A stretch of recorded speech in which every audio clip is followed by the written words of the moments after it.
좋은 아침입니다. 우리 찬양하시면서 아침 책분 함께 들으시도록 하겠습니다.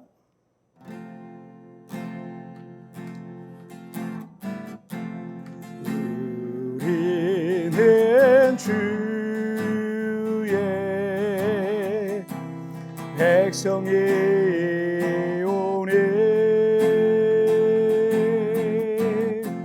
주의 큰 일을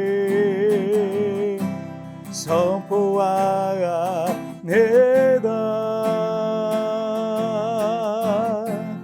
이곳 어두운 세상에 빛으로 부르셨네. 주의 얼굴 구할 때 역사하소서.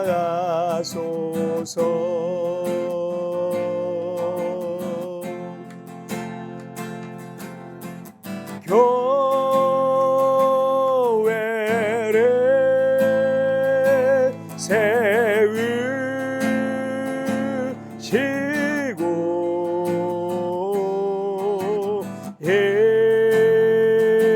일단 고쳐주소서.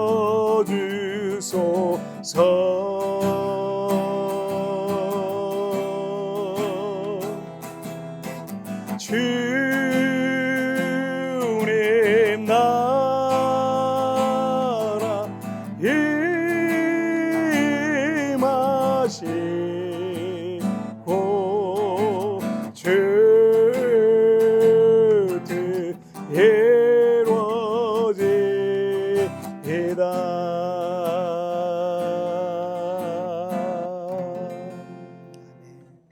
자, 우리 같이 기도하시겠습니다. 하나님 아버지 감사합니다. 오늘도 이렇게 우리 하나님 앞에 예배하며 이 하루를 시작합니다.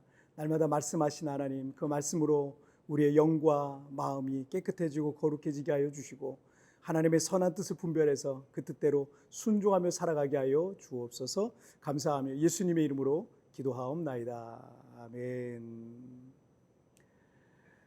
오늘 우리에게 주신 하나님 말씀은 느헤미야 13장 10절부터 14절까지의 말씀 제가 봉독해 올리도록 하겠습니다. 내가 또 알아본즉 레위 사람들이 받을 몫을 주지 아니하였으므로 그 직무를 행하는 레위 사람들과 노래하는 자들이 각각 자기 밭으로 도망하였기로 내가 모든 민장들을 꾸짖어 이르기를 하나님의 전이 어찌하여 버림바 되었느냐 하고 곧 레위 사람을 불러 모아 다시 제자리에 세웠더니 이에 온 유다가 곡식과 세포도주와 기름의 11조를 가져다가 곡간에 드림으로 내가 제사장 셀레마와 서기관 사독과 레위 사람 부다야를 창고지기로 삼고 마따냐의 손자 사쿨의 아들 하난을 버금으로 삼았나니 이는 그들이 충직한 자로 인정됨이라. 그 직분은 형제들에게 분배하는 일이었느니라. 내 하나님이여 이 일로 말미암아 나를 기억하옵소서. 내 하나님의 전과 그 모든 직무를 위하여 내가 행한 선한 일을 도말하지 마옵소서. 아멘. 제가 처음 신앙생활을 시작하던 1980년대는 한국교회가 정말 폭발적으로 성장하던 그런 때였습니다. 신학교마다 자신의 삶을 하나님께 온전히 드리겠다고 하는 청년들이 몰려들었고요. 그리고 교회 다니는 성도들은 착한 사람이라는 이미지가 있었고 목사님은 성직자라는 이미지가 있었습니다. 그런데 이 새로운 밀레니엄을 맞이하면서 한국교회는 위기를 겪고 있습니다. 일부 목사들의 물질적 성적 스캔들로 인해서 한국교회는 이미지에 큰 손상을 입게 되었고 교회와 목사가 필요 없다라고 하는 그 무용론이 더 큰 힘을 얻게 됩니다. 그런데 우리가 지난 몇 주 동안 느헤미야서를 공부하면서 느끼셨겠지만 느헤미야 시대에도 대제사장과 제사장들을 비롯한 이들이 대적들로부터 뇌물을 받고 느헤미야의 성벽 재건을 아주 교묘하게 방해를 놨던 겁니다. 요즘으로 치자면 목사들이 돈을 밝히고 또 하나님의 뜻과는 관계없이 지극히 세속적인 가치로 살아가는 것이다 라고 이렇게 할 수 있겠습니다. 예수님께서 십자가에 못 박히셨던 것도 대제사장으로 비롯한 이 종교적 기득권자들에 의해서였던 거예요. 지금부터 2,3천 년 전에도 크게 다르지 않았던 겁니다. 인간은 약하고 인간은 악하고 목사도 그 원죄를 갖고 태어나는 인간입니다. 그렇다고 목사도 필요 없고 교회도 필요 없을까요? 절대 그렇지 않습니다. 첫째, 목사는 나를 대신하여 섬긴다. 느헤미야가 페르시아로 돌아가 왕의 술관원으로 이 직무에 복귀해서 일하다가 예루살렘이 걱정이 돼서 왕에게 허락을 받고 다시 돌아와 보니까 성전의 제사와 예배가 잘 진행되지 않는 겁니다. 분명 느헤미야가 성벽을 재건하고 성전 예배를 돕는 레위인들에게 역할과 담당자를 정해서 매일 매주 매달 예배와 절기가 드려지도록 시스템을 만들어 놓고 페르시아 왕궁으로 돌아갔었던 건데, 그가 공석이 된 지 대략 한 1년 정도 채 되지 않아서 그 지경이 되어 있었던 겁니다. 10절 말씀을 보실까요? 내가 또 알아본즉 레위 사람들이 받을 몫을 주지 아니하였으므로 그 직무를 행하는 레위 사람들과 노래하는 자들이 각각 자기 밭으로 도망하였으므로, 성전 일을 돕던 레위인들이 사례비, 생활비를 제대로 받지 못하니까 이 가족을 부양하고 생계를 위해서 각각 고향으로 돌아갔던 겁니다. 당시 성전이 매일 매주 매달마다 정해진 제사가 올려지기 위해서는 이 성전을 위해서만 일하던 이 제사장들과 레위인들이 있었던 거죠. 민수기 3장 12절을 보시면, 보라 내가 이스라엘 자손 중에서 레위인을 택하여 이스라엘 자손 중에 태를 열어 태어난 모든 자를 대신하게 하였은즉 레위인은 내 것이라. 하나님께서는 모든 이스라엘 사람들을 대신해서 레위 지파, 레위인을 하나님께 바쳐진 사람들로 삼았던 겁니다. 그래서 그들에게는 땅을 기업으로 받지 못했어요. 그리고 백성들이 바치는 11조를 통해서 그들이 생활할 수 있도록 했던 겁니다. 그리고 전국에 흩어져 살던 레위인들은 그 마을 주민들의 율법 교육과 종교 생활, 이런 것들을 담당해서 했습니다. 물론 이 구약 성경의 그것과는 다르지만 오늘날의 교회를 책임지고 섬기는 목사의 직은 이 레위인과 제사장과 같은 역할이죠. 그래서 목사님들은 이 성도들을 대신해서 풀타임으로 주님의 몸된 교회를 섬기고 성도들을 양육하고 영적으로 돕는 사명이 있는 겁니다. 그리고 교회와 성도들은 목사님이 지속적으로 그 사역을 할 수 있도록 봉사의 일들뿐만 아니라 물질적으로도 도와야 되는 거죠. 믿음이 없는 어떤 사람들은 11조는 안 해도 된다 이렇게 말하지만, 만약 모든 교회에서 11조라는 헌금이 사라지잖아요. 그럼 교회는 더 이상 풀타임 사역자를 둘 수 없게 됩니다. 많은 교회들도 점점 힘을 잃게 될 거고, 이 땅에서 교회라는 조직은 점점 사라지게 될 겁니다. 자, 둘째, 하나님의 전을 버려두지 말라. 11절, 12절 말씀 보시면, 내가 모든 민장들을 꾸짖어 이르기를 하나님의 전이 어찌하여 버림바 되었느냐 하고 곧 레위 사람들을 불러 모아 다시 제자리에 세웠더니, 이에 온 유다가 곡식과 새 포도주와 기름의 11조를 가져다가 곡간에 드림으로, 느헤미야는 11조를 하지 않는 것은 하나님의 전을 버려둔 것이다 라고 말하면서 백성들의 11조 생활이 다시 시작되게 했습니다. 그리고 레위 사람들을 다시 불러 모아서 성전을 관리하고 제사를 준비하고 예배하는 일을 돕도록 그 역할을 다시 회복했던 거죠.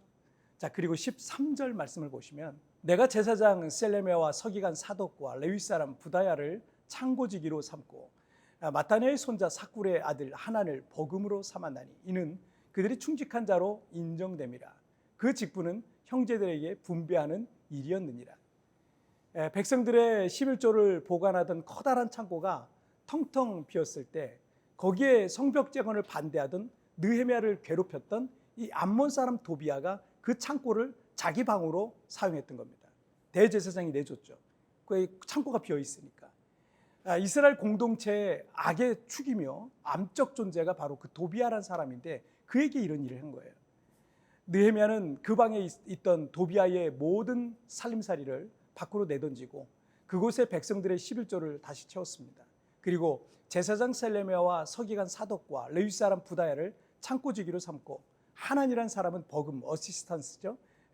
그들을 돕는 이로 세워둔 겁니다.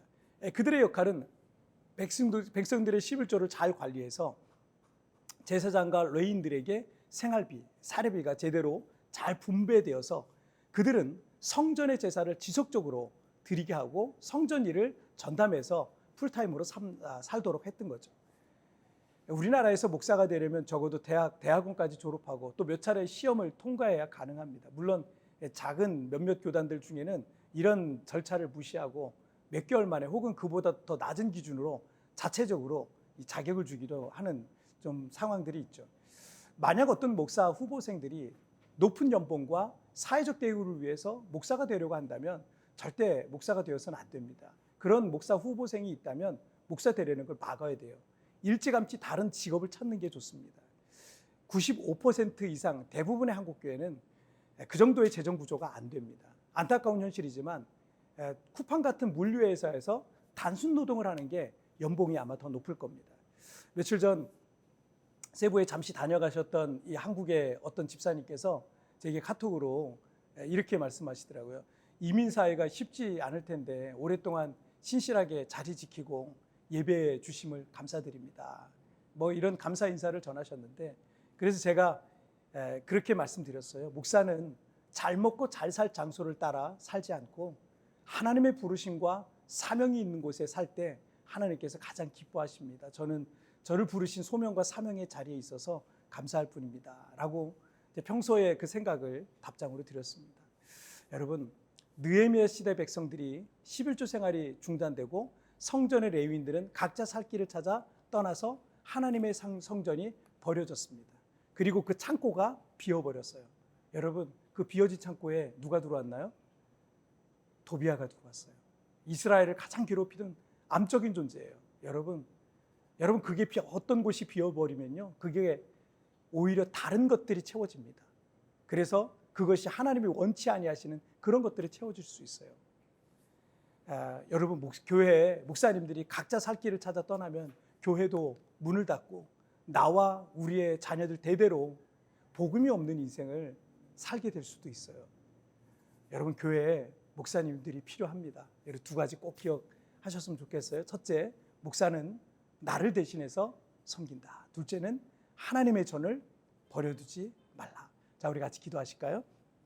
살아계신 하나님 아버지, 감사합니다. 오늘도 하나님 말씀을 통해서 우리가 교회의 목회자와 또 교회에 대해서 우리가 또 어떻게 섬겨야 되는지에 대해서 오늘 말씀을 통해서 우리 가르쳐 주셨는데, 우리가 이 말씀 기억하고 하나님의 교회가, 주님의 몸된 교회가 은혜 가운데 잘 성장하고 성도들은 언제든지 와서 교회 기도하고 말씀으로 양육받고 훈련받아서 하나님의 사람, 그 하나님의 성령의 사람으로 준비되고 훈련되는 거룩한 훈련소가 될 수 있도록 주님 축복하여 주옵소서. 또한 이 교회가 하나님이 원하시는 정말 하나님의 집으로, 하나님께서 기뻐하시는 하나님의 집으로 잘 세워져 갈 수 있도록 도와주옵소서. 오늘도 하나님 저에게 말씀 주시고 그 말씀을 통해서 하나님의 뜻을 분별하고 살아가는 이 하루가 되게 하여 주옵소서. 감사하며 예수님의 이름으로 기도하옵나이다. 아멘. 여러분, 뒤편에 나오는 오늘의 묵상 보시면서 개인적으로 묵상하시고요. 짧게라도 뜨겁게 기도하시면서 오늘 하루 주님과 동행하시기 바랍니다. 내일은 리마인드 3분 메시지를 통해서 여러분 찾아뵙도록 하겠습니다. 여러분 승리하세요.